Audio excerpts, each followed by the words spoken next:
It was a wet Friday night in Southport Heights, the kind of night where the city felt like it was drowning, not cleansing. A summer storm, violent and electric, had broken over the Great Lake, turning the sky a bruised purple and hammering the pavement with a relentless, percussive rhythm.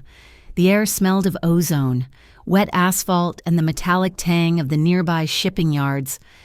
Inside the sterile brightness of the Lakeshore Medical Center, Rory Quinn finished her shift, 28 years old, with exhaustion pulling at the corners of her eyes. She was a night nurse, a resident of the quiet chaos that ruled the hours between midnight and dawn. She clocked out at 6:03 a.m., trading the scent of antiseptic and latex for the raw, rain-lashed air of the employee parking lot. Her only thought was Lark. She ran, her thin scrubs already darkening with the downpour, her sneakers splashing through shallow rivers forming in the cracked asphalt.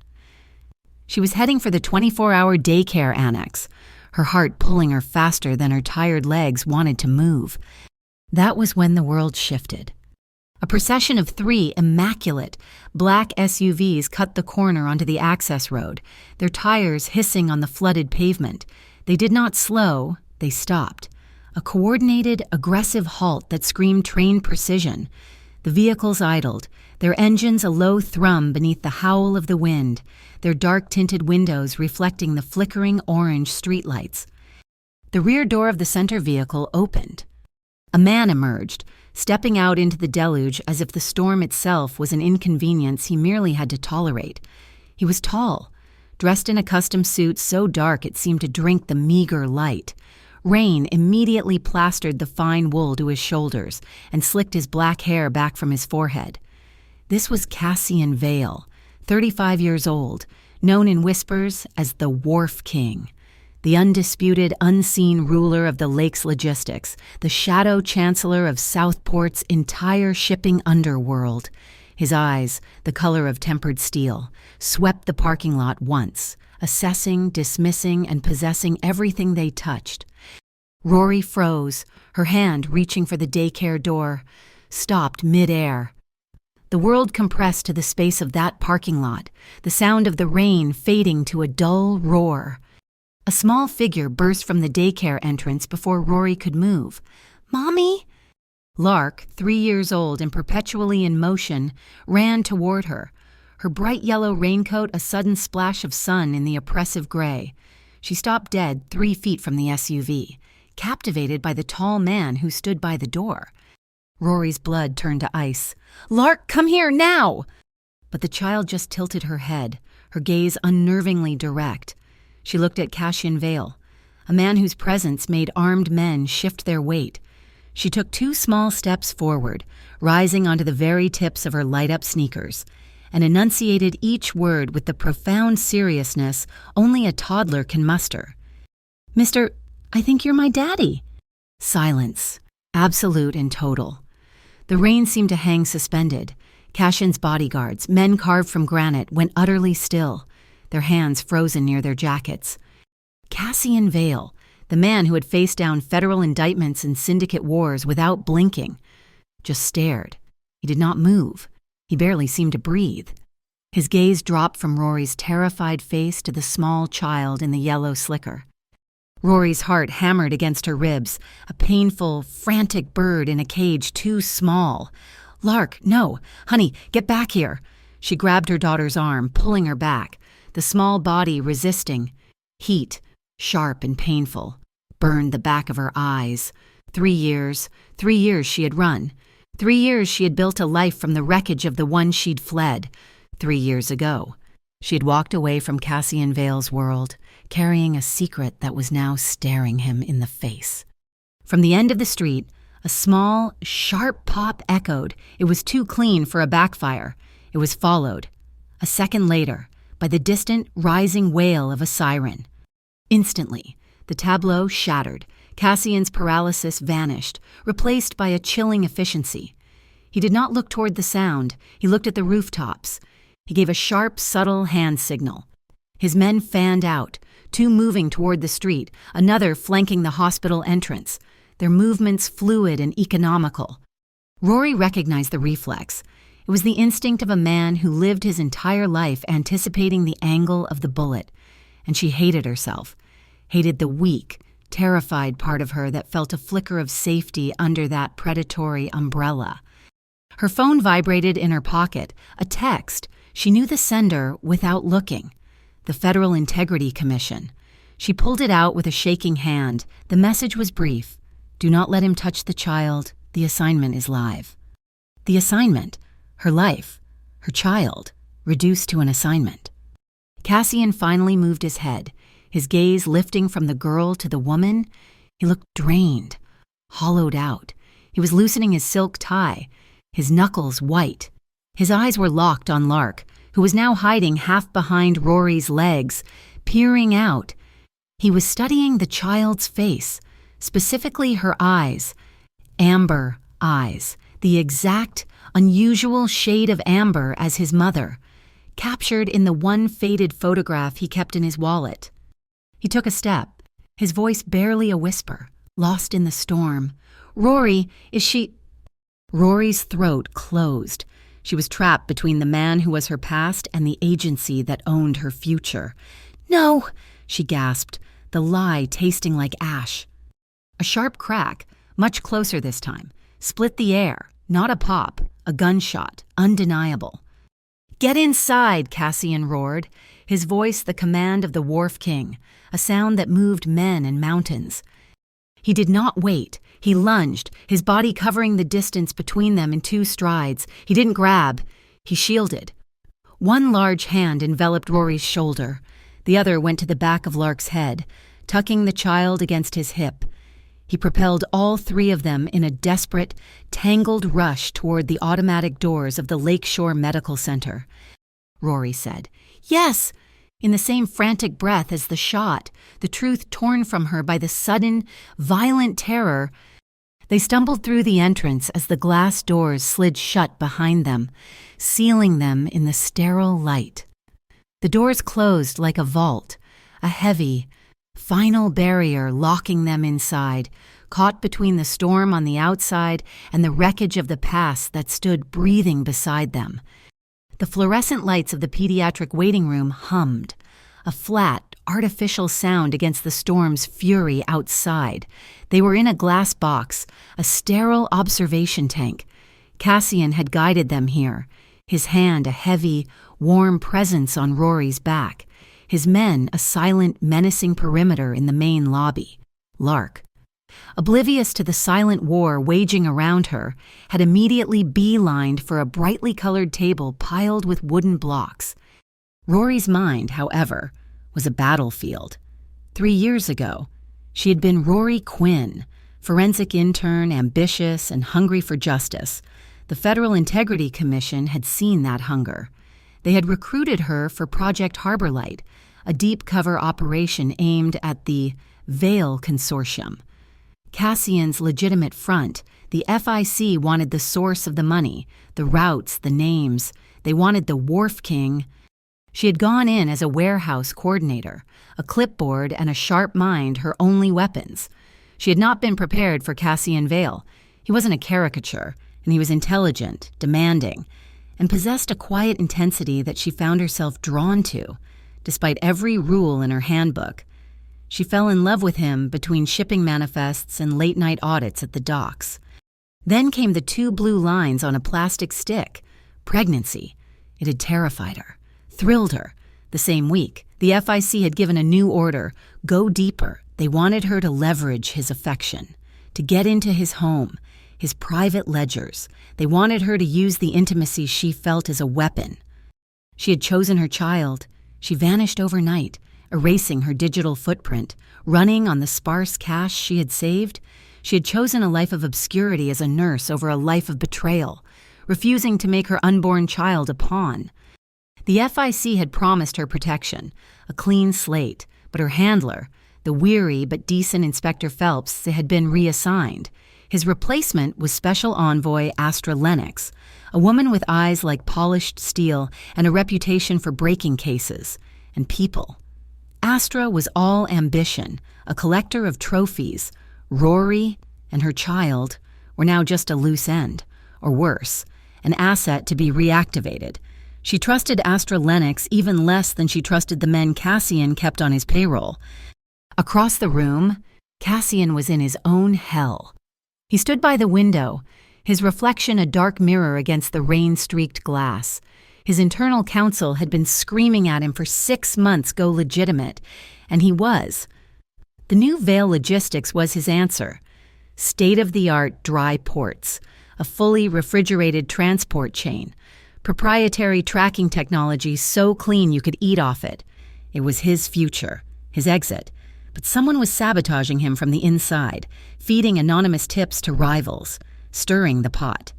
Just yesterday, a tip had landed on a reporter's desk that his missing link from 3 years ago, Rory Quinn, had been the primary source of a massive information leak. He had come to the hospital tonight to find her, to find the truth. He had not come expecting to find a child. Lark finished with the blocks, trotted over to the small play kitchen. She picked up a laminated paper fish.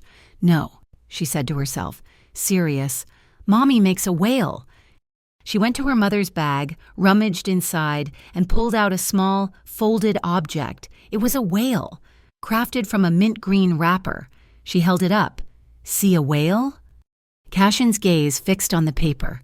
He could almost smell it. Mint, the specific sharp scent of the peppermint-infused paper he used to import from Japan, kept in his office at Pier Dune.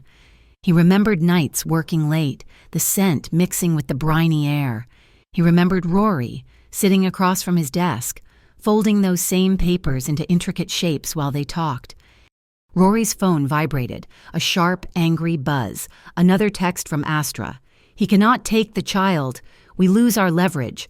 Bring them both to the Civic Shield rendezvous point now.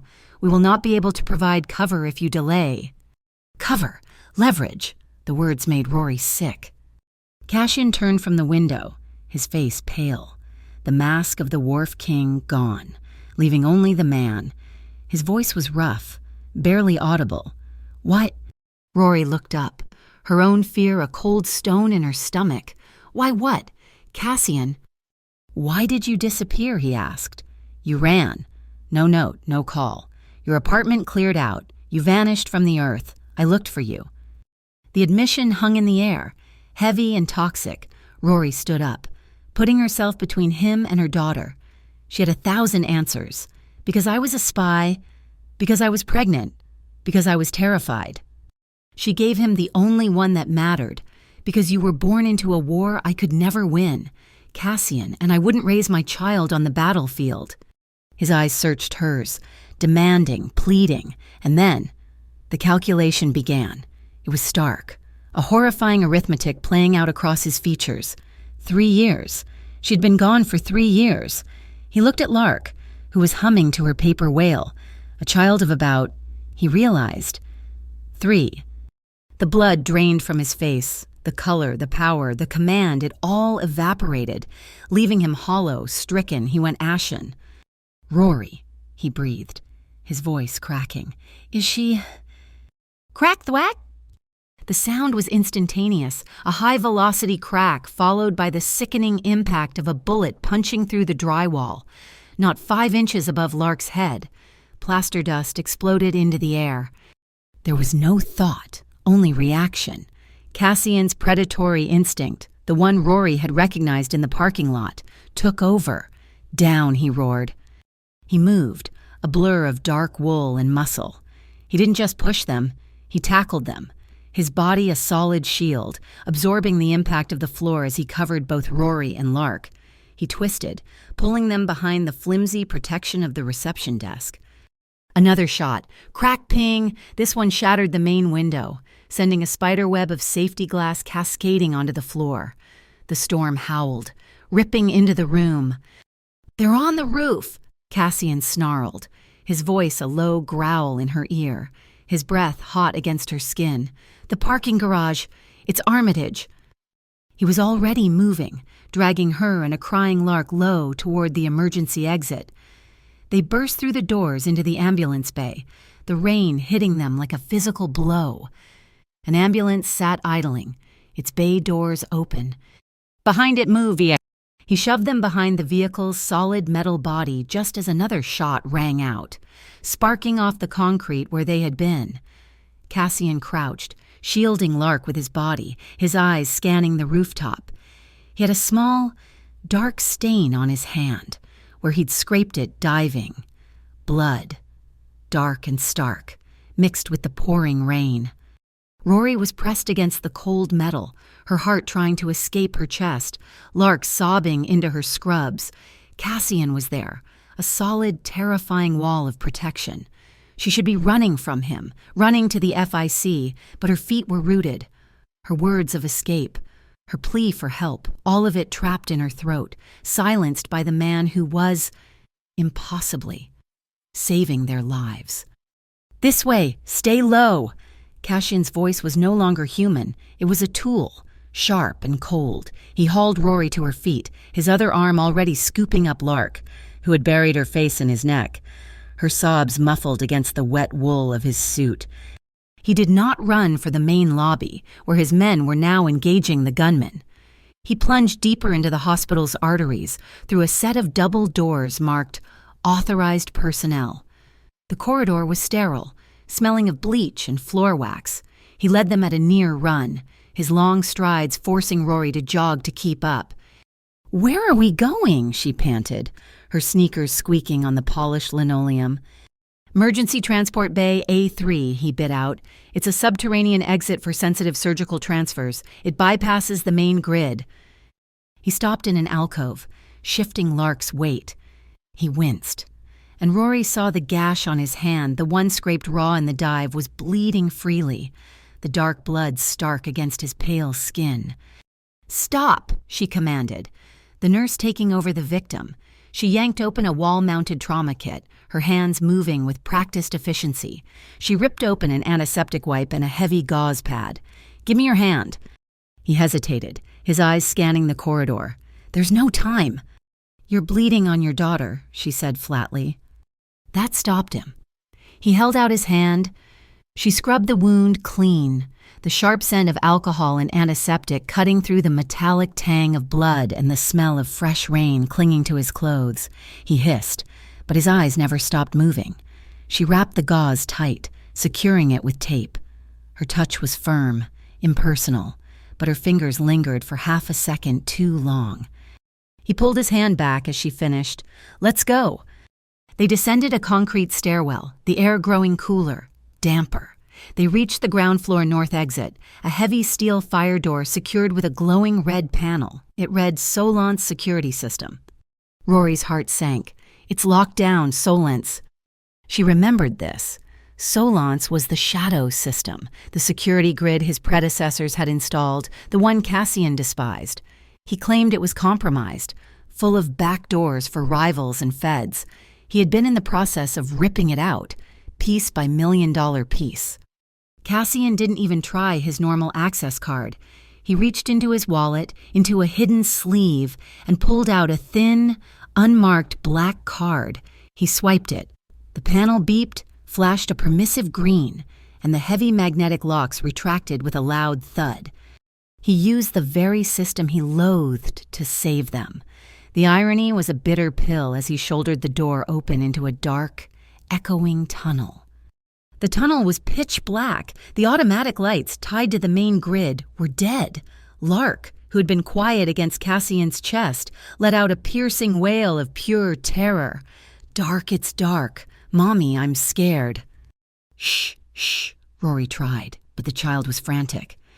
Cassian stopped. He turned, shifting Lark so she was cradled against him. His voice, when he spoke, was not the command of the Wharf King. It was a low, steady rumble, a sound Rory hadn't heard in 3 years. "It's all right, little bird," he murmured, his breath warm against Lark's hair. "There's no dark. We're just in a tunnel, going to see the night boats. They have giant lights, brighter than the moon, and they sail all night. We just have to be very quiet so we can hear them." He kept walking, his steps measured, his breathing deep and even. Lark's sobs quieted, her small body relaxing against the steady rhythm of his heart, her terror soothed by the deep, calm vibration of his voice. The tunnel ended at a rolling steel gate. A 40-foot Vail Logistics refrigerated truck sat idling in the bay, its diesel engine a low throb. The driver's door swung open, and a woman dropped to the pavement. She was small, wiry, with her hair in a tight bun and eyes that missed nothing. Juno, Cassian's head of security. Juno didn't speak. She jerked her head, a frantic hurry-up motion. Rory climbed into the passenger seat, pulling Lark onto her lap. Cassian swung in beside Juno, taking the center. "Go," he commanded. "Shaking the tail," Juno said, her voice gravelly, slamming the truck into gear. The vehicle lurched forward. "No," Cassian said. Juno hit the brake, looking at him as if he were insane. "Sir, we have the child. Armitage is swarming the building." "Exactly," Cassian said, his eyes on the side mirror, watching the tunnel entrance. "They want us to run. I want them to follow. I want to see which rat hole they crawl back to when they lose us. Take the Gray Line Bridge. Do not lose them. Just beat them." Juno's eyes narrowed in understanding. She nodded once. She floored the accelerator, and the heavy truck roared up the ramp, bursting out into the driving rain. They hit the Gray Line Bridge at 60 miles an hour. The storm was a solid wall of water, the wind screaming through the steel girders. The rain hammered the cab roof like a drum solo. In the mirrors, 2 pairs of headlights appeared, black, heavy-frame motorcycles. "They're on us," Rory yelled over the noise. "They're fast," Juno acknowledged, her knuckles white on the wheel. "But we're bigger." She held her speed as they approached the bridge's treacherous main curve. The bikes split, one moving to overtake on the narrow shoulder. Juno didn't swerve. She hit a toggle switch on the dashboard, her thumb finding it by feel. The differential locked with a heavy clunk. As the bike drew level, Juno cranked the wheel hard, right, then left, and slammed the air brakes. The truck didn't just skid, it drifted. The massive 40-foot trailer swung out in a controlled, terrifying arc, a solid wall of steel wiping across both lanes. The biker on the right had nowhere to go, smashing into the guardrail to avoid the trailer. The one behind him locked his wheels, sliding to a stop, hopelessly boxed in. Juno was already off the brake, accelerating, the engine roaring in protest. They left the 2 black shapes behind like discarded toys. They were coming down the ramp for the Salt River Tunnel when it happened. A black sedan, parked dark in an emergency access lane, suddenly flashed its high beams, blinding them, and swerved out, completely blocking the tunnel entrance. A trap! Juno cursed, bracing for impact. In less than 2 seconds, Cassian moved. "Slide!" he roared. He unbuckled, grabbed Juno's jacket, and hauled her bodily out of the driver's seat, shoving her over the center console into Rory's lap. Rory cried out, crushed against the door, shielding Lark in the same fluid motion. Cassian threw himself into the driver's seat, his hands gripping the wheel before his body had even settled. His left hand held the wheel steady. His right hand slammed the gear shift. He did not brake. He floored it, aiming for the 2-foot gap between the sedan's rear bumper and the concrete tunnel wall. His eyes were alive, measuring the distance, the velocity, the angles, catching the pulse of the flashing hazards like the rhythm of gunfire. Metal screamed, the truck's side mirror vaporized, and the entire right side of the cab scraped the tunnel wall, sending a shower of sparks into the rain. But they were through. He didn't slow. He drove through the darkness of the tunnel and into the maze of the Pier Dune container yard. He killed the headlights, navigating the steel canyons by memory. He finally stopped in a dead-end row, beside a stack of old, rust-colored containers. He cut the engine. The sudden silence was deafening, broken only by the rain drumming on the metal roof. Out. He led them to one of the containers. It looked abandoned, but he pressed his thumb to a nearly invisible panel, then typed a long passcode. A heavy, insulated door clicked open. Inside, it was not a shipping container.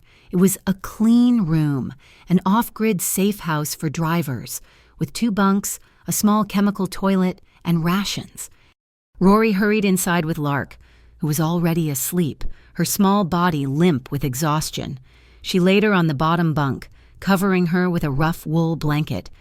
Rory turned and slid the heavy steel bar across the door, the sound echoing with terrible finality. Her heart felt bruised, still hammering against her ribs. Ashen stood in the middle of the small space, soaked to the skin, rainwater puddling at his feet. He was watching Lark sleep, his expression broken, his usual control shattered.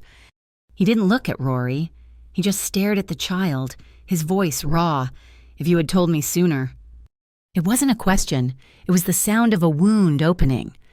Rory leaned back against the cold steel door, the last of her strength failing. "If their agency," she whispered, her voice shaking with a sudden, cold fury, "hadn't decided to use me as bait."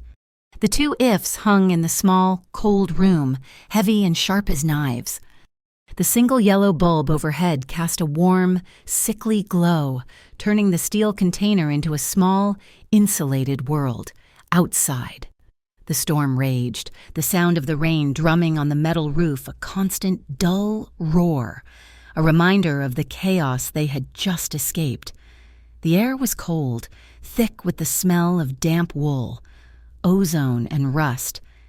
Rory shivered, a violent, full-body tremor that had nothing to do with the cold and everything to do with the adrenaline crash. Her wet scrubs clung to her skin, and the memories were clinging tighter. She peeled off her sodden cardigan, her fingers numb and clumsy. Cassian watched her, his expression unreadable in the dim light. He moved to a small footlocker built into the wall and pulled out a heavy, dark gray hoodie.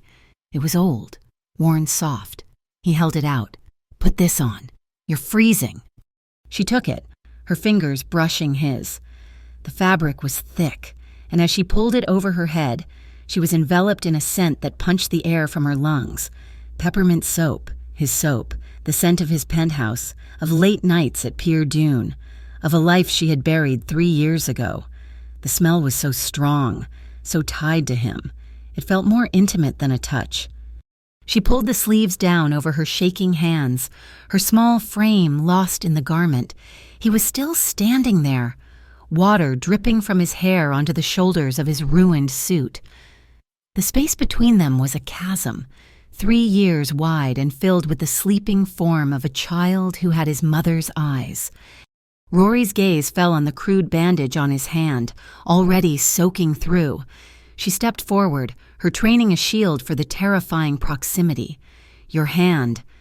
She reached out, intending to check the dressing, but her hand didn't stop there. She placed her palm flat against his chest, right over his heart. It was a clinical move. She was checking his pulse, his respiration. That was the excuse. She felt the heavy, frantic thud, thud, thud beneath her hand, a rhythm that was just as erratic as her own. He was not as calm as he appeared. Her fingers splayed, staying a fraction of a second too long, then another. He covered her hand with his, trapping it against his chest. The move was quick, possessive, his skin still cold from the rain. "Rory," he whispered, his voice rough. She looked up. Meeting his eyes, the steel was gone, replaced by a raw, desperate vulnerability she had never seen. "Do I have the right," he asked, his voice cracking, "to put my hands on you again?" The air left the room. Her mind screamed, no, it screamed epic, danger, run, but her body, wrapped in the scent of him, her hand feeling the desperate beat of his heart, betrayed her. She gave a small, almost imperceptible nod. He didn't lunge. He didn't grab. His bandaged hand came up, his touch impossibly gentle, his thumb brushing the water from her cheek. His other hand settled on her waist, not pulling, just resting. He leaned in slowly, giving her every chance to retreat. When his lips met hers, it was not a collision, it was a question.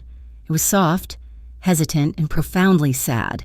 It tasted of rain and the metallic tang of fear, and the peppermint on his skin. It was a language they had both spoken fluently, now remembered in broken, faltering fragments. She answered, her lips moving against his, a silent yes. The kiss deepened, and her hands, of their own accord, came up to grip the lapels of his wet suit jacket. He pulled back, only an inch, resting his forehead against hers. "I thought you were dead," he breathed, the admission torn from him. "For 3 years, I thought they had gotten to you." She started, but the words failed. He silenced her by pulling her flesh against him. It was not a prelude to passion. It was the desperate act of a man finding his anchor. His arms wrapped around her back, one hand splayed wide, holding her as if she might dissipate into the air. He wasn't holding her to him. He was holding her safe. She pressed her face into the damp wool of his suit, her body finally succumbing to the exhaustion, the terror, the impossible relief. She was holding on to the one man she was supposed to destroy. He was shielding her from the allies who were supposed to protect her. They stood like that for a long time, rocked by the storm outside, their breathing slowing, their heartbeats gradually finding a matched, calmer rhythm. He guided them to the small, electric portable heater glowing in the corner, and they just stood, wrapped in its small bubble of warmth. His hand slid from her back up into her wet hair, his fingers tunneling through the strands to cup the back of her head. He didn't try to kiss her again. He just held her. "Don't be afraid," he whispered into her hair. "I've got you." The dam inside her broke. A tear, hot and silent, slipped down her cheek, and then another. He held her through it, his hand a steady, warm pressure. Finally, she pulled her head back, her hands sliding up to frame his face, her thumbs brushing the stubble on his jaw.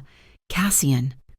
He looked at her, and this time, when she leaned in, the kiss was deeper, surer. It was a kiss of shared fear, of years lost, of a future that was a terrifying, blank page. His lips were firm, moving over hers with a desperate, restrained hunger that spoke of control, not consumption. It was the whisper of breath, the tightening of his arms, the way his fingers knotted in her hair that told the story. A small cough came from the bunk. Instantly, they sprang apart like guilty teenagers. The spell was broken. A quiet, breathless laugh escaped Rory. Cassian ran his good hand through his soaking hair, a shadow of a smile touching his lips. He turned to the bunk. Lark had kicked off the heavy blanket in her sleep. He moved toward her, his large frame casting a shadow over the small child. He looked impossibly large, impossibly dangerous, next to her. But he reached down, his movements slow, and gently pulled the blanket back up, his scarred, bandaged hand tucking it under her chin. Rory watched, her throat tight. She had never let herself imagine this. She had never let him be this. A father. He sat on the edge of the opposite bunk, the silence stretching. But it was no longer an empty chasm. It was filled. "The night shifts," Rory said, her voice quiet. "I took them so I could be with her during the day. Some nights I'd be rocking her, and she'd look at me with those eyes." She met his gaze. "I used to wonder if you ever saw them in your own mirror." He flinched, the confession landing like a physical blow. He stared at his hands, then back at her. "I've been trying to get out, Rory, for the last year completely. Armitage, the old syndicates, they're dinosaurs. They live on blood. I'm building a legitimate corporation, the cold chain, the new logistics tower, something clean, something that would have been safe for you." He stood, walked to his discarded, soaked suit jacket. He took his wallet from the inner pocket. He didn't pull out a picture. He pulled out a single, black, featureless keycard. He walked back to her and pressed it into her hand. It was cold plastic. "This isn't a promise of a future, Rory. It's a guarantee of one. The new Vale Logistics Tower. That card gets you to the penthouse level. It's a secure floor. Reinforced walls, its own air and power.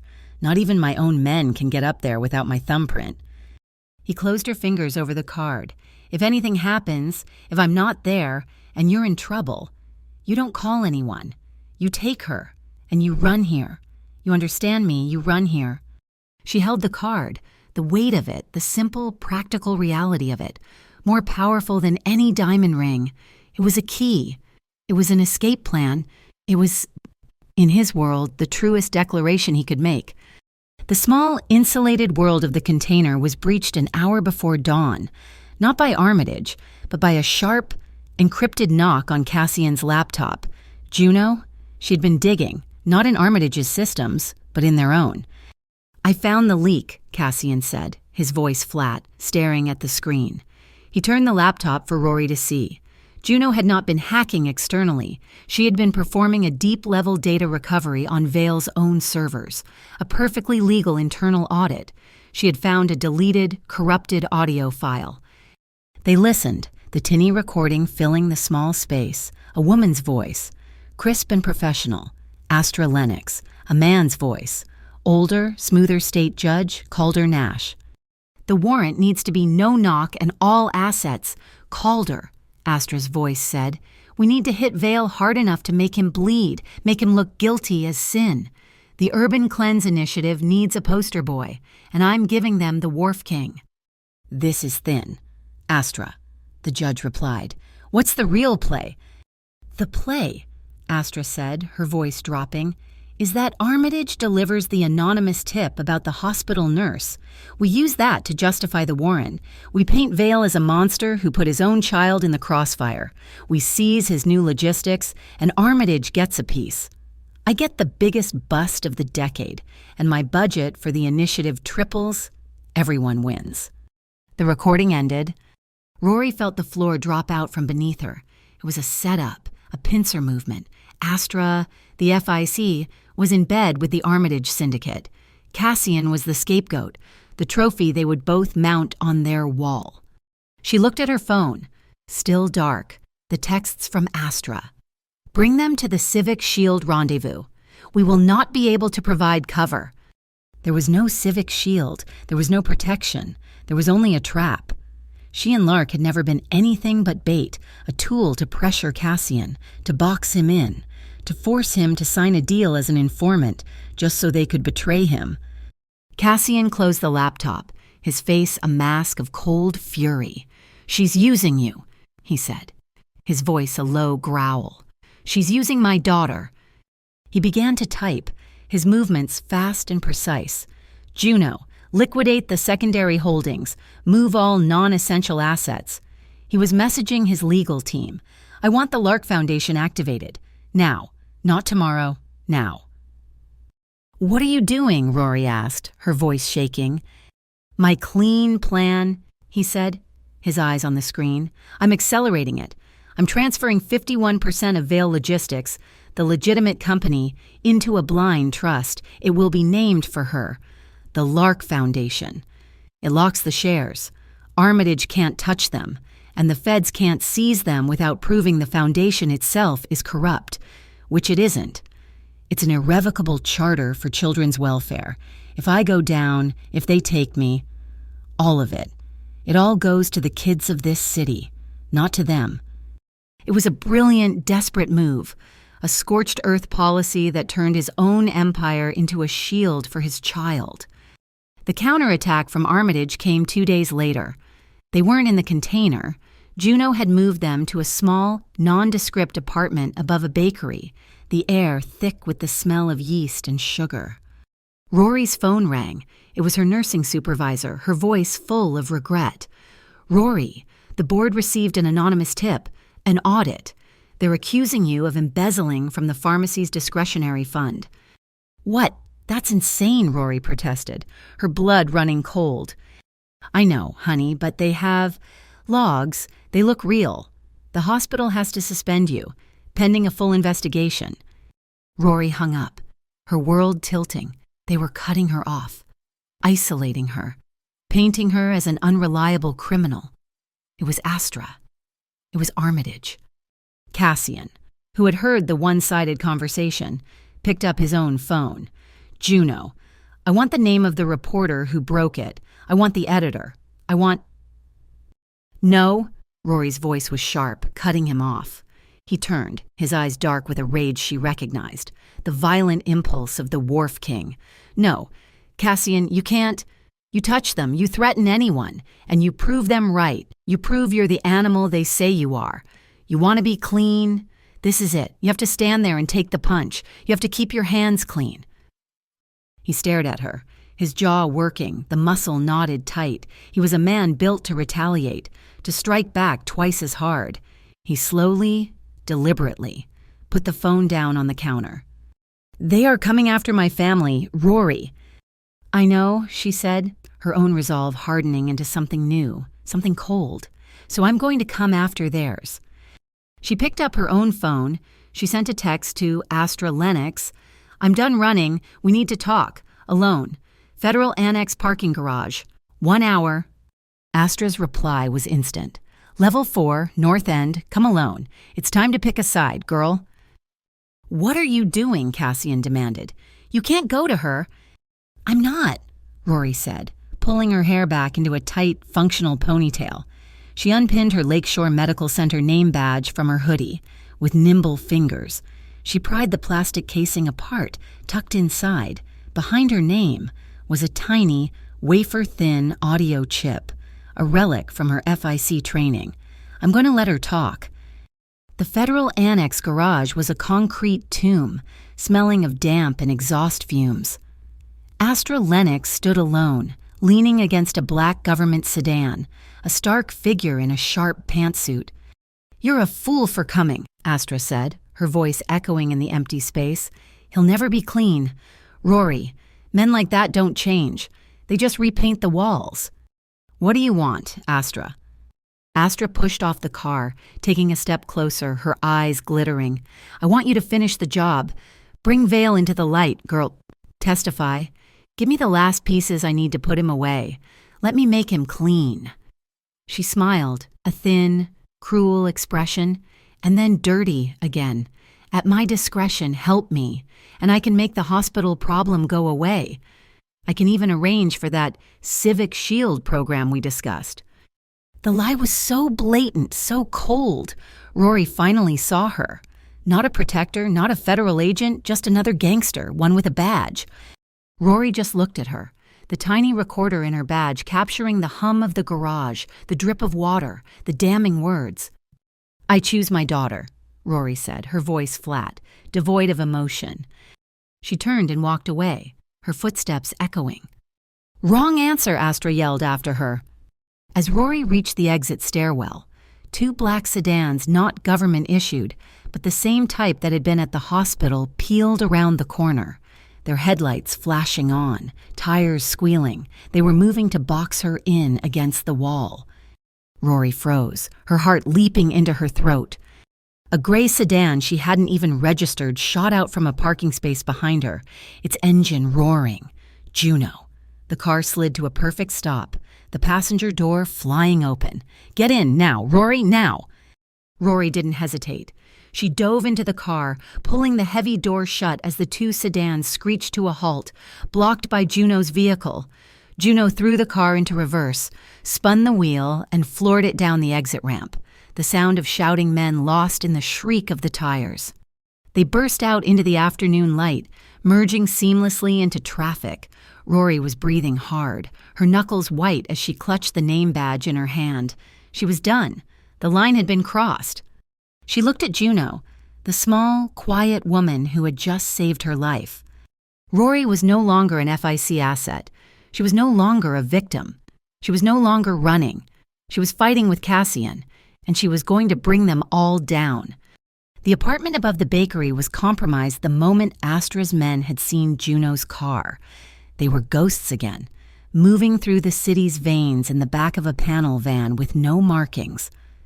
Cassian drove for 2 hours, long after the city lights had dissolved into the black ink of the countryside, until he turned onto a gravel road marked by nothing but a faded, reflective post. He called it Farmhouse Northline. It was a renovated 2-story farmhouse, standing alone in a sea of dark, unplanted fields. It was part of the Vale portfolio, but it was not in Cassian's name. It was registered to a former driver, a man who had retired 20 years ago and had been dead for 10. It was a true ghost. "There are no cameras here," as Cassian said, his voice low as he unlocked the heavy oak door. "The signal is weak. No fiber optics. Nothing smart. It's the safest place I have." The air inside was cool and smelled of cedar and old books. It was a home, not a safe house. For 3 days, the war was a distant hum, a bad signal. On the first morning, Lark discovered a bag of waffle mix and demanded a celebration. Rory, weary but grateful for the simplicity, found the old iron in the pantry. Cassian, in a borrowed flannel shirt, looked entirely out of place, a wolf attempting to domesticate itself. "I can do it," he insisted, taking the bowl of batter from Rory. He was expectedly terrible at it. He poured too much, the batter oozing over the sides in thick, sticky rivers. He tried to flip the first one too early, tearing it into a steaming, grotesque shape. Lark, perched on a stool, watched his growing frustration with intense focus. "You're doing it wrong, mister," she announced. "I am," Cassian agreed, a growl in his voice. He grabbed the bag of flour to thicken the mix, and a cloud of white powder erupted, dusting the front of his shirt and landing directly on the bridge of his nose. He froze. Rory froze. Lark did not. She let out a peal of laughter, a sound like tiny silver bells. It was a pure, unadulterated sound of joy, bright and sharp in the quiet kitchen. "You have a white nose, you're a clown." Cassian's shoulders, which had been knotted with tension for days, visibly dropped. A slow, unfamiliar smile spread across his face, erasing the shadows from his eyes. He looked at the flower, then at Lark, and he laughed, a real, quiet laugh. He dabbed a finger in the flour and gently tapped the tip of her nose. "Now you're a clown, too." That afternoon, Rory sat on the porch step, brushing Lark's fine, amber-flecked hair. "I need 2, Lark demanded, holding up 2 fingers. 2 braids, like Mommy. "I can't," Rory said, her fingers clumsy. "I'm not good at the 2 braid. "I'll try," Cassian said, his voice quiet. Rory looked up, surprised. He sat on the step below them, and Lark, trusting, turned to face him. Rory watched, astonished. She guided his hands once, showing him how to separate the 3 strands. She watched his hands, large, scarred, bandaged, hands that had signed million-dollar contracts and gripped steering wheels at impossible speeds, hands that had, she had no doubt, inflicted pain. Those same hands were now fumbling, impossibly clumsy, trying to weave 3 strands of fine, toddler hair. He was concentrating with the same intensity he'd had when he'd faced down Astra. His brow was furrowed, his tongue stuck out the corner of his mouth. The result was a lopsided, loose-ended mess. But it held. "It's done," he said, his voice rough with something that sounded like pride. Lark turned, her pigtails flopping. She beamed. "Thank you, Daddy." He went still. She had never called him that before. He looked at Rory over the child's head, his eyes radiant, his expression completely unguarded. That night, the storm returned, a gentle rain this time. Lisping against the windows, Lark was asleep upstairs, her mismatched pigtails intact. Cassian was standing by the living room window, staring out into the blackness, the Wharf King back in his cage. Rory came up behind him. She didn't speak. She just laid her hand on his back. He didn't turn, but his muscles tensed under her touch. She initiated it. She moved around to face him, stepped inside his personal space, and put her hands on his chest. She felt his heart kick, a sudden, heavy beat. "Thank you," she whispered, "for the braids." "It was hard," he admitted, his voice low. "I know," she said. She rose on her toes and kissed him. It was a slow, deliberate kiss, full of the day's warmth, the waffles and the laughter. It was a kiss of gratitude, not of desperation. He responded, his hands coming up to cup her face, his thumbs stroking her cheekbones. The kiss deepened, a long, lingering exploration by the rain-streaked window. It was a promise of tomorrow, a whisper of healing. Later, they lay on the old quilt on the floor in front of the cold fireplace, fully dressed, the rain the only sound. They were just close, his arm a heavy, warm weight over her waist, her head tucked into his shoulder. She could feel the steady, slow rise and fall of his chest. It was an intimacy that was deeper than skin, a sharing of breath in the darkness, a silent vow to protect the small life sleeping upstairs. The peace shattered at 3 a.m., a secure satellite phone, a brick-like device Cassian had pulled from his bag, buzzed on the floor. A text-only message from Juno. Armitage is making a dramatic play. City Green Freight Forum, 2 days. They plan to publicly out Vale's old guard connections during your keynote on the new cold chain. They're seating ringers in the press corps. They intend to use the event as a media execution. Cassian read it, and the warmth in the room vanished. The air went cold. "I'm canceling," he said, his voice flat. "I'm pulling the announcement. We'll go darker. Leave the country." "No." Rory sat up, pulling the quilt around her. She was the nurse from the garage, the woman who had faced Astra. "No, you can't. If you run, they win. They'll paint you as a coward who fled. They'll seize Vale Logistics. They'll seize the Foundation. And they'll never, ever stop hunting us." "So what? Rory, I walk onto a stage into a firing squad." "You flip the script," she said, her voice gaining strength. "They want a show. We give them one. But we have to win the audience before the show even starts." She tapped the satellite phone. "They're bringing knives to a gunfight, Cassian. They don't know we have the recording." The next morning, Lark sat at the kitchen table, drawing with a box of broken crayons. She held up a piece of paper. It was a child's drawing, 3 stick figures, one large, one medium, one small. They were holding hands under a wild scribble of yellow and black. "It's us," she said. "We're under the Bridge of Lights." Rory's throat tightened. She took the drawing and, with a small magnet, pinned it to the refrigerator. A domestic act, a reminder of the only thing that mattered. Cassian watched her, his face grim. He had been on the phone for an hour, talking in low, coded words to Juno and his legal team. He hung up and looked at the drawing. "I'm scared," he said, the words so quiet she barely heard them. She turned. "What?"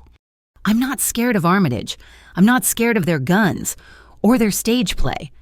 He looked at her, his eyes stripped bare of all pretense. "I'm terrified of seeing that look in her eyes, the one she'll get if they win, the one that says her father failed." Rory walked to him, taking his face in her hands just as he had done to her. "She won't," she said, her voice fierce. "Because we won't. You are not the man you were. Cassian, you're the man who learned to braid." She pulled him close, holding him. He buried his face in her hair, his large body shaking with a single, controlled tremor. She held him, her heart beating a steady, strong rhythm against his, their 2 hearts finally, after 3 long years, knocking in the exact same time. The ballroom for the City Green Freight Forum was a sea of blue lanyards and press credentials. The air was thick with the manufactured enthusiasm of a corporate event, all bright lights and polite applause. At the front, on a massive high-definition screen, a sleek animation showed the new Vale Logistics electric refrigerated container, silent, zero-emission, revolutionary. Cassian stood at the podium, a man reborn in a perfectly tailored charcoal suit. He was not the Wharf King. He was Mr. Vale, the CEO. His voice was calm, measured, deliberately devoid of the usual corporate hype. He spoke of logistics, of carbon footprints, of a sustainable future for the Southport waterfront. He was controlled, professional, and utterly boring. It was the performance of his life. The trap sprung during the quanda. A man in the 3rd row, accredited to a small trade blog, stood up. "Mr. Vale, how can you talk about a green future when your entire empire was built on greenwashing, dirty money from the Armitage Syndicate?" Before Cassian could answer, another man from the balcony yelled, "Money launderer!" On cue, 2 more men near the stage hurled containers of paint. Bright, viscous green paint splattered across the white backdrop, missing Cassian but coating the new container model. The room erupted, cameras flashed, people shouted, and the carefully constructed event descended into chaos. Through it all, Cassian remained still, his eyes scanning the crowd, not for the hecklers, but for the exits. In the wings, Juno acted. "They're just the diversion. Z3, now." She didn't grab Rory, she grabbed Lark, sweeping the child into her arms and propelled Rory through a backstage door, barricading it behind them in the secure, windowless room. "It's starting," Rory said, her heart hammering. "Stay here. Lock this. Do not open it," Juno commanded, and was gone. Rory locked the door, her hands shaking. She could hear the muffled roar of the crowd. This was it. The ambush. She looked at Lark, who was watching her, her small face pale with confusion. "It's okay, baby," Rory whispered. "Mommy just has to do some work." She pulled out her phone. She didn't open a social media app. She opened the secure portal for the Lakeshore Medical Employee Network, an internal blog trusted by thousands of city nurses, doctors, and hospital staff. She clicked Go Live. She angled the phone, her face filling the small screen. "My name is Rory Quinn. I'm a night nurse at Lakeshore," she began, her voice shaking but gaining strength. "You know me. You know my work. And I am being hunted." The viewer count, which started at 12, began to climb. 40, 100, 300. "2 nights ago," she continued, her voice low and urgent, "I was leaving my shift with my 3-year-old daughter. We were attacked in the employee parking lot. Men with guns, the man you see on that stage, Cassian Vale, shielded my child from bullets with his own body." The view counter jumped past 1,000. Back in the ballroom, Cassian saw the commotion in the press pit. He saw reporters turning from him, looking down at their phones, their expressions changing from cynical interest to shock. He saw his own tech team leader, in the front row, look up and meet his gaze. Cassian gave the signal, a single, subtle nod. The feed on the massive screen behind him, which had been showing a static Vale logo, suddenly cut to black. The shouting in the room died down, replaced by a confused murmur. Then, a new audio file began to play, piped directly through the ballroom's high-end sound system. The tinny, corrupted sound of Astra Lennox's voice filled the air. "The warrant needs to be no knock and all assets. Calder." A horrified silence fell over the room. The press, the investors, the city council members, they all stood frozen, listening. "Now Citoyen Armitage delivers the anonymous tip about the hospital nurse. I get the biggest bust of the decade, and my budget for the initiative triples. Everyone wins." The recording clicked off. The room was utterly silent. The shouts of money launderer were gone. The faces in the crowd were no longer jeering. They were stunned, and then they were furious. But the fury was not for Cassian. It was in that precise moment of silence that the main doors of the ballroom burst open. A dozen officers in dark blue tactical gear marched in, their vests emblazoned with MSU Meridian Urban Surveillance. They were the city's other federal task force, Astra's direct budgetary rival. They moved with purpose, fanning out, their intent clear. They weren't here to control the crowd. They were here to make an arrest. Their commander, a man with a hard face, pointed at Cassian.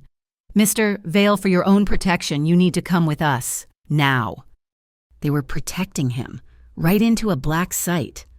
From the wings, the locked door to room Z3 burst open. Lark, terrified by the shouting, had slipped out when a crew member fled. She saw the men in uniforms. She saw the chaos, and she saw Cassian on the stage, surrounded. "Daddy?" She ran, a small, 3-year-old child in a yellow dress, running full tilt across the massive stage, past the paint-splattered container.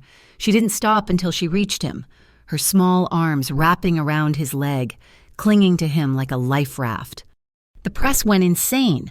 Cameras flashed, a wall of strobes. The MSU officers stopped, their training giving them no protocol for this.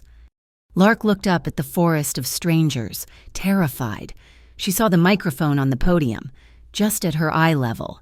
She screamed into it, her small, high-pitched voice echoing through the entire, silent auditorium, amplified 100 times.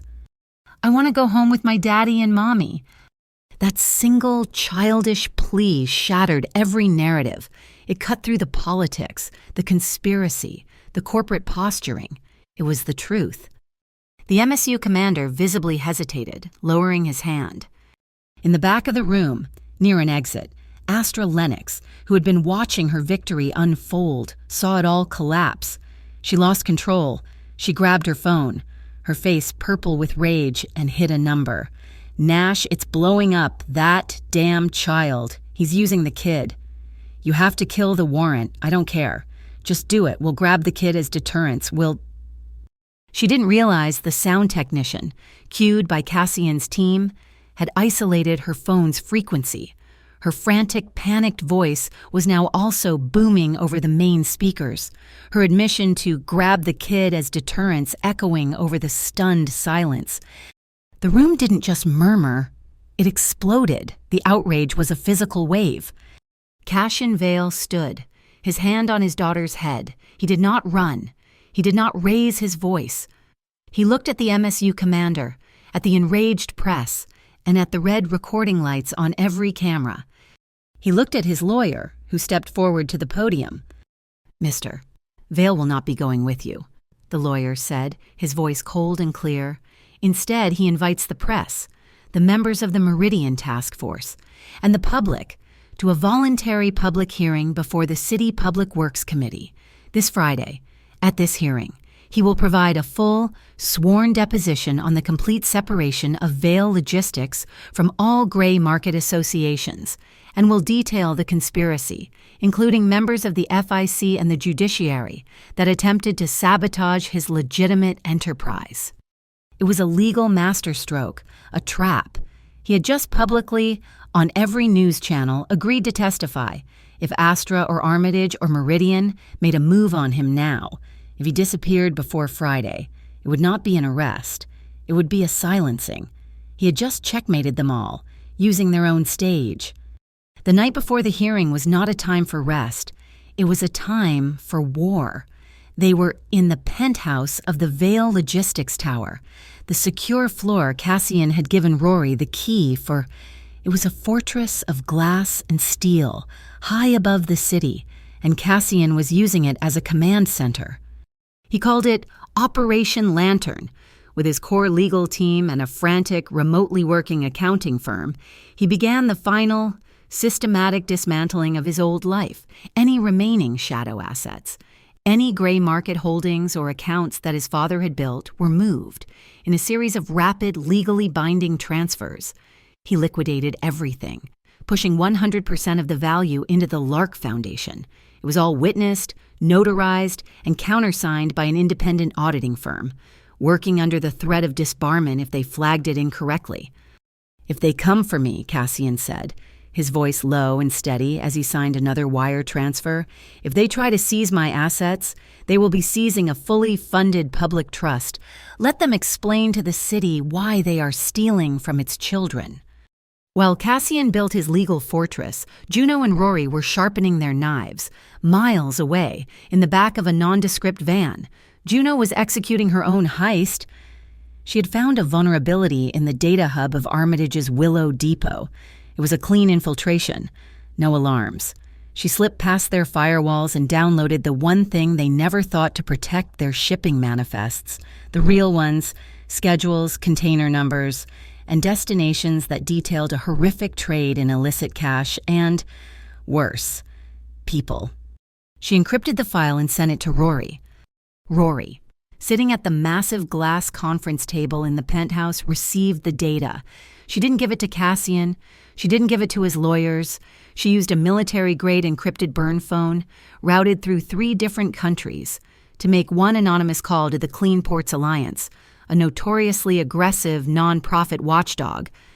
Her voice, digitally altered, was thin and terrified. "I work at the depots," she whispered. I saw this. I think they're shipping people. Please, look at this. I'm scared." She uploaded the file, severed the connection, and wiped the phone. The fuse was lit, and her fingerprints were nowhere near it. Exhaustion finally settled around 3 in the morning. The lawyers had left. Juno was monitoring the city's nervous system.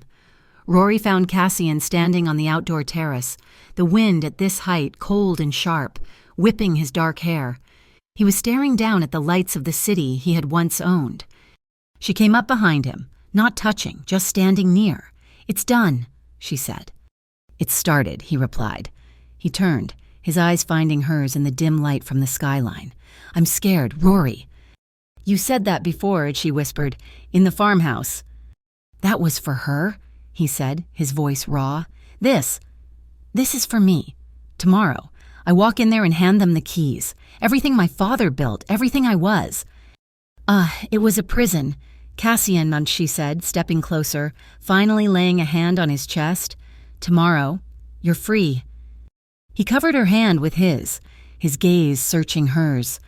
He leaned down, and the kiss was slow, desperate, and cold from the wind. It was a kiss of shared fear, of two soldiers on the eve of the final battle. His hands gripped her waist. Hers clutched the lapels of his shirt, her back pressing against the cool steel railing of the terrace. It was a deep, consuming kiss, a silent acknowledgement of everything they had survived. But as it deepened, as the control that held them both began to fray, she pulled back, her breath a cloud in the cold air. We can't, she whispered, her forehead resting against his. We can't lose ourselves. Not now. Not until she's safe. He nodded, his own breathing ragged. He just held her, his arms a steel band around her, shielding her from the wind. A secured phone, one she didn't recognize, buzzed on the terrace table.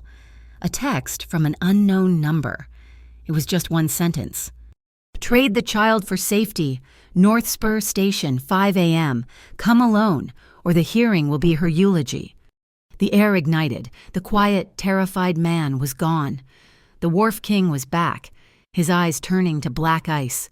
Juno, he snapped into his own phone. Get the car. I'm going alone. No. Rory stepped in front of the elevator, blocking his path. Rory, so help me God, get out of my way. No. Her voice was steel. You're a brilliant strategist, Cassian, but you're a terrible father right now. You can't see the board. This isn't a ransom, it's the trap. They want you to go alone. They want to grab you, off book, before the hearing. They want to take you out of the equation. We are not bargaining with our daughter. We are going together, but we are not bringing her. The first stop at 4:30 in the morning was St. Aurora's Church.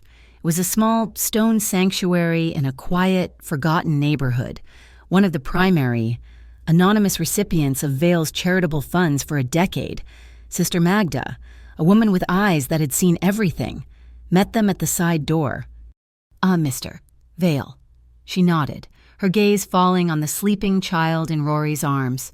You called. She will be safe here. We have a library. She can sleep among the books. No one will find her. Rory's heart felt like it was being ripped from her chest. She kissed Lark's forehead, the child stirring but not waking, and handed her to the nun. Mommy has one last big job to do, baby, she whispered. 5 a.m. North Spur Station was a skeleton of glass and steel, empty in the gray, pre-dawn light. They're here, Juno's voice whispered in their earpieces. Southeast stairwell, 4 of them, and stand by. An MSU van just rounded the corner. Meridian, they're coordinating. It's the sting, Cassian said, his hand finding Rory's. I know. They stood on the empty platform, a perfect target, but Juno's counter trap was already in motion. In an alcove by the dead ticket machines, a small figure sat huddled, wearing Lark's bright yellow raincoat, a life-size doll, weighted, and fitted with a thermal pad to give off a human heat signature. The Armitage men moved first, fast and low, guns drawn, moving to grab the child. As their hands touched the doll, the MSU van screeched to a halt, officers piling out, weapons raised. Freeze on the ground, we've got them. It was a perfect performance. They were catching Armitage in the act of kidnapping Cassian Vale's child. They would arrest Armitage, rescue the doll, and take Cassian himself into protective custody, silencing him before his hearing. Showtime, Cassian said. Suddenly, the entire station was flooded with light, massive, blinding floodlights from 4 different angles, set by Juno, turned the dim platform into a movie set. The Armitage thugs and the MSU officers froze, caught in the impossible glare. 3 vans swarmed the station. One was full of independent press, summoned by an anonymous tip about police corruption. The other 2 were full of Cassian's legal team. They were all caught, live streaming. The MSU officers, standing side by side with the Armitage kidnappers, their guns pointed at a doll. Rory and Cassian stepped out of the shadows. Rory walked past the lawyers, past the cameras, and straight up to the stunned MSU commander. Her face was cold, her voice ringing with absolute authority. "You were right," she said, her voice clear and carrying. "You came here to stop a crime. You just didn't realize it was yours. You didn't catch my family. You just caught yourselves." Lark woke up hours later, not to gunfire, but to the smell of old paper and the sight of light filtering through stained glass. She was in the church library. Rory was sitting beside her, her face exhausted, but she was smiling. Rory gathered her daughter into her arms, burying her face in her hair. "It's almost over, baby," she promised, her voice thick.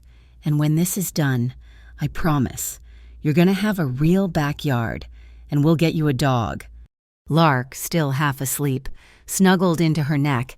"And Daddy," she whispered, "is Daddy going to be there every night?" Rory held her tight, a tear finally breaking free. "Yes, baby, he'll be there every night." Lakeward Hall was not a courtroom. It was a theater, built for symphony and speeches, all polished oak and soaring acoustics. Today, it was a coliseum. The public galleries were standing room only, a volatile mix of angry taxpayers, cynical press, and the dock workers who had once called Cassian a king. Cassian stood at the podium, his hand steady as he was sworn in. He did not act like a man on trial. He acted like a professor giving a lecture. He began with the transfer of the Lark Foundation, providing notarized, irrevocable proof. He followed with 3 decades of transaction histories from his father's organization, clearly delineating them from the new, Clean Veil Logistics. And then he signed the final document, his signature, bold and black, appearing on the massive screens overhead. It was an irrevocable commitment to dissolve all legacy associations defined as criminal enterprises. He was cutting off the past, and he was handing the state the knife. The room was processing the sheer, voluntary magnitude of it when the side doors burst open. Astra Lennox strode in, not in handcuffs, but in a blaze of righteous fury. She was flanked by 2 armed MSU officers and a pale, trembling woman from Child Protective Services. "This entire hearing is a fraud," Astra shouted, her voice ringing in the amplified space. She waved a sheaf of papers. "While this man distracts you with paperwork, he is actively endangering his child. I have an emergency order, signed by Judge Calder Nash, to take the minor, Lark Quinn, into immediate protective custody." The gallery exploded. The cameras whipped from Cassian to Astra. This was the counter move. "He's using the child as a human shield," Astra yelled. Cassian's lawyer, a thin man with a quiet voice, stepped forward. "We anticipated this contingency. May I see the order, please?" Astra, smirking, slapped it into his hand. The lawyer placed it under the document projector. The order was clear, and the signature was Nash's. "This order," the lawyer said, his voice mild, "is time-stamped 4:05 a.m. this morning. A judge, working very early. However," he produced a second document. "This is the passenger manifest for the 6 a.m. International Red-Eye to Zurich, and this is the confirmation of boarding for Judge Calder Nash, who, as we speak, is currently somewhere over the Atlantic Ocean." Astra's smirk froze. "The electronic signature on this emergency warrant," the lawyer continued, "was routed through a server at the Federal Annex Building, not the courthouse. This is a fraudulent order, and you, Special Envoy, just attempted to enforce it on live television." Astra's face crumpled. She looked at the MSU officers, who looked back, stunned. She looked at the cameras, all focused on her. She did not walk. She ran, shoving through the crowd, back out the side door she had entered. In the back of the auditorium, Juno, who had been watching the exits, saw a different door open, one leading to the basement. Judge Calder Nash, the man who was supposed to be over the Atlantic, slipped out. "He's running," Juno's voice hissed into the earpiece Rory wore. "Basement level. He's heading for the concourse."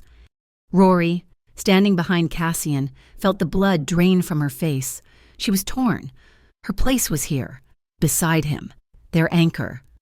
But the man who had signed a warrant to steal her daughter was getting away. Cassian must have seen the war in her eyes. He didn't look at her, but his hand found hers, gripping it hard, a lifeline. "Go," he said, his voice low, meant only for her. "He doesn't get away. I'm here. I'm not going anywhere."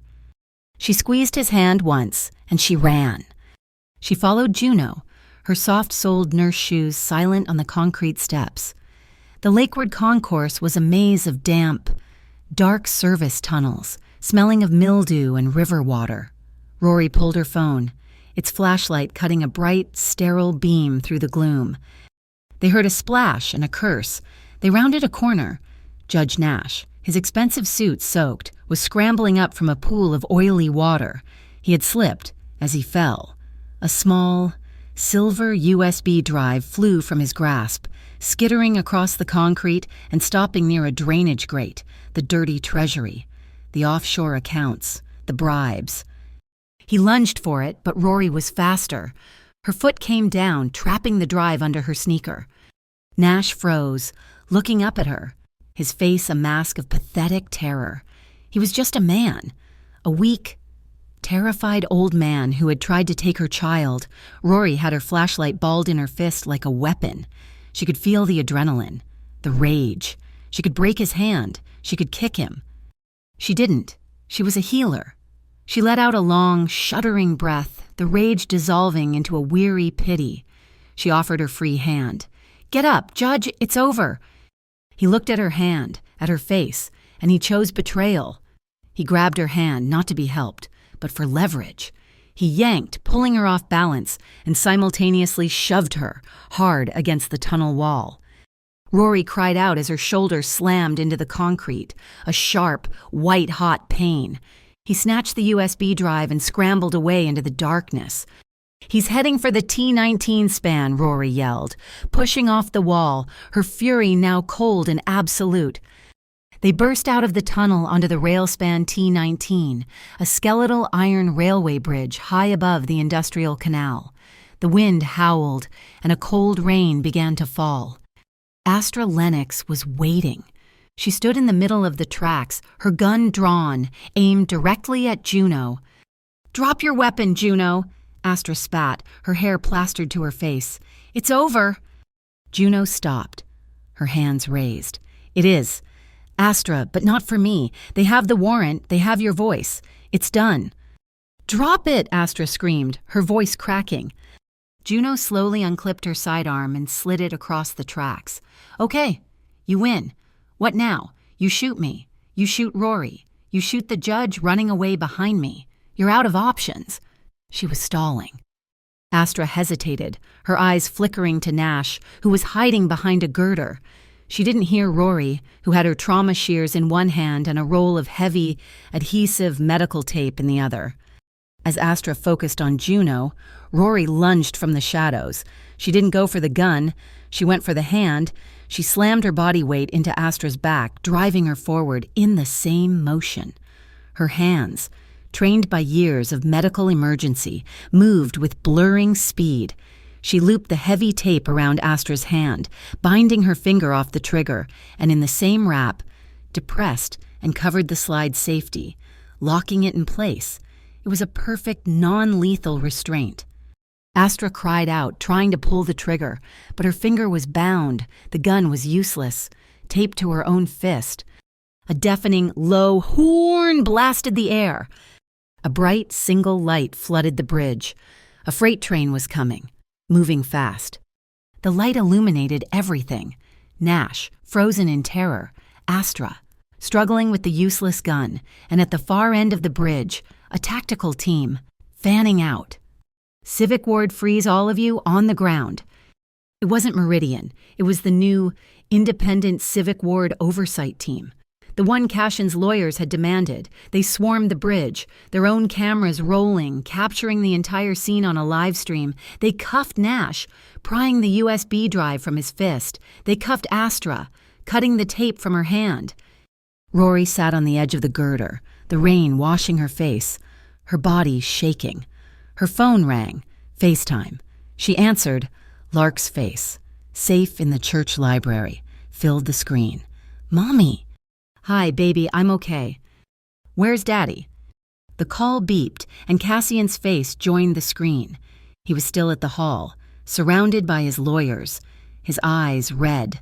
Lark, he said, his voice thick. I'm right here. I want you to know. Your mother. She's the bravest person I know, the bravest person in the whole world. Rory ended the call, a tear mixing with the rain. Juno walked up and stood beside her, looking out at the city skyline. Is it over? Rory whispered, her voice raw. Juno watched the distant lights of the port, where Armitage's ships were still moving. No, she said, her voice flat. It's not over. It's over when he doesn't have to look over his shoulder every time he walks out the door. Juno was right, it was not over.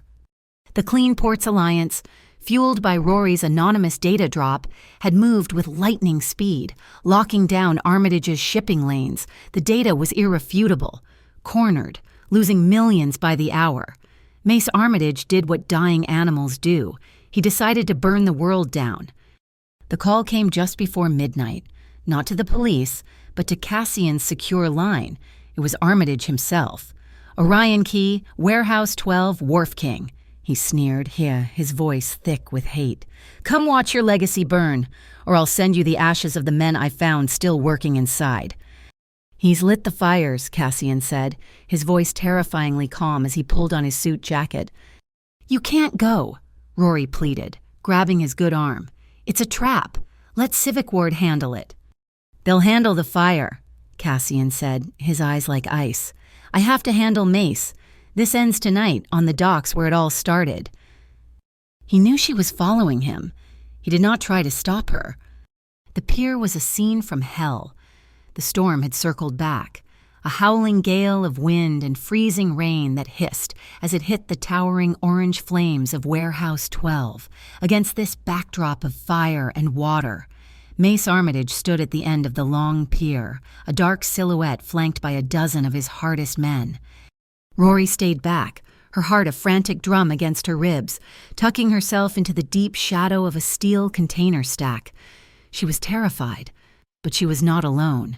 In the gantries and cargo cranes high above, hidden in the storm, Juno had already positioned a Civic Ward tactical team. They were armed not with rifles, but with experimental non-lethal launchers, glue foam rounds, and weighted electronets. Cassian had insisted. It had to be clean. Cashin walked onto the pier alone, his dark suit jacket flapping in the furnace wind. Mace laughed, a harsh, barking sound that was ripped away by the gale. Look at the new king come to watch his legitimate future go up in smoke. It's just a building. Mace, Cashin called out, his voice steady. I won this city with fear, Vale, Mace roared. It's the only language they understand, the only thing that gets respect. You're wrong, Cashin called back, stepping closer, the heat scorching his face. I'm going to keep it with a cold chain that doesn't kill people? As he spoke, a fork of lightning, white and purple, split the sky, illuminating the two men in a stark, momentary flash. Two philosophies, two eras colliding in the storm. Empty words, Mace screamed, and he dropped his hand. His men charged. The sounds from above were not gunshots. They were heavy, wet thwumps and hisses. The first line of Armitage's men was neutralized, two of them instantly tangled in electronets. Three more stopping dead, their feet and legs suddenly encased in fast-hardening, concrete-like glue. But one got through, a thin, fast man who had seen Rory's movement. He ignored Cassian, his eyes locked on the shadows, a long, thin blade in his hand. Cassian saw the man's trajectory. He saw the target. Time slowed. He did not think. He reacted. Rory? He threw himself sideways, a desperate, instinctive lunge. He was not fast enough to stop the man, only to get between them. He shielded her with his body as the man lunged, his arm pistoning forward. Pain, sharp and white-hot, seared his forearm. The man's blade had sliced deep into the muscle. Cassian grunted, but he stayed upright, a wall between her and the threat. Before the attacker could strike again, a heavy, weighted line snapped out from the darkness, wrapping around his neck and torso. Juno. She pulled, and the man dropped, choked into submission by the simple zip-tie cord. Cassian staggered, clutching his arm. Blood, dark and arterial, ran between his fingers, steaming in the cold. Mace, seeing his men defeated, snarled. He pulled a flare gun from his jacket. "If I can't have it, no one can." He fired it, not at Cassian, but into the burning warehouse's open, cavernous loading bay. A secondary explosion blew the main doors off their tracks, and from deep inside, a new sound, a human scream. "There are still workers in there," a firefighter shouted from the perimeter. "We thought it was empty." Mace turned to run, escaping toward a waiting boat at the end of the pier. Cassian stood, torn. His arm was on fire. His enemy, the final thread, was escaping. But the screams... He looked at Rory, her face white with terror. He looked at the fire. He let Mace go. "Rory, help me," he yelled, and he ran, not after Mace, but toward the inferno. He grabbed a pry bar from a dock kit. Rory, her nursing instincts obliterating her fear, was right beside him. They jammed the bar into the twisted metal of a side access door, their combined weight forcing it open. They plunged into the black, choking smoke. They found 3 dock workers, trapped under a collapsed shelving unit, together, their movements desperate and synchronized. They hauled the men out, one by one, dragging them through the smoke and into the driving rain, just as the main roof collapsed behind them. The press, alerted to the fire, had arrived. Their cameras caught it all. Not the fight on the pier, but the rescue, the wharf king bleeding from his arm, his expensive suit ruined, choosing to save 3 unknown workers instead of settling his score. As they cleared the building, the full Civic Ward team swarmed the pier. Mace Armitage, trapped at the dock by Juno's team, was met with handcuffs. The metallic click was loud, final, like a bell tolling the end of an era. The next morning, Cassian Vale, his arm in a crisp white bandage and a black sling, stood before the Public Works Committee. He signed the final document. It was a complete dissolution of the old Vale network. 100% of his shares were transferred to the newly formed Vale Public Trust to be overseen by a board of citizens. He then accepted a new role, Chief Operating Officer of the nonprofit Clean Transport Initiative, a public salary, a fully audited position, no secrets, no way back. After the cameras were off, Rory approached him. She wasn't holding his hand. She was holding a simple manila envelope. "There's one last secret. Cassian." He opened it. Inside were notarized legal documents, a voluntary acknowledgement of paternity, a joint custody agreement, giving them equal rights. "No more running," Rory said, her voice soft. "No more hiding." He took the pen. His hand, the one that was not bandaged, was shaking. He signed his name, Cassian Vale, father, and when he looked up at her, his eyes were wet and a smile, the first truly free smile of his life, was on his lips. The afternoon sun was warm at the Reedside house. It was a simple place with a wide, green backyard and a half-built swing set. A string of yellow lights was draped over the porch. Lark, finally home from St. Aurora's, sprinted across the new grass, launching herself into their arms. She hugged them both, her small arms tight. She looked up at Cassian, her amber eyes serious. "Daddy's here every night now." Cassian knelt, wincing slightly from the pull on his arm. He met her gaze, his voice thick. "Daddy's here. Little bird. Forever." Later, long after Lark was asleep, they sat on the porch. The cool lake wind rustled the reeds. The storm was, finally, over. Rory was leaning against him, his good arm wrapped around her, her head resting on his shoulder. He tilted her chin up, and the kiss was long and deep and full of promises. It was not the desperate, frantic kiss of the container. It was the kiss of two people who had found their way home.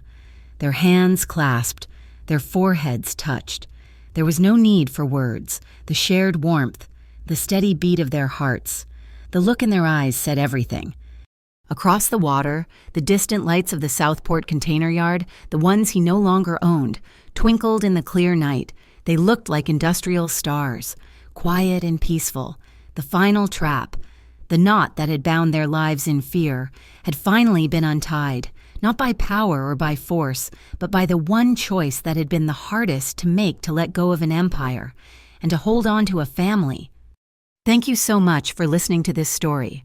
We would love to hear your thoughts, and especially where in the world you are listening from. So please share in the comments below. Be sure to subscribe to the channel, Mafia Boss Story, and like this video. And if you want to support us, please hit that hype button so this story can be heard by even more people.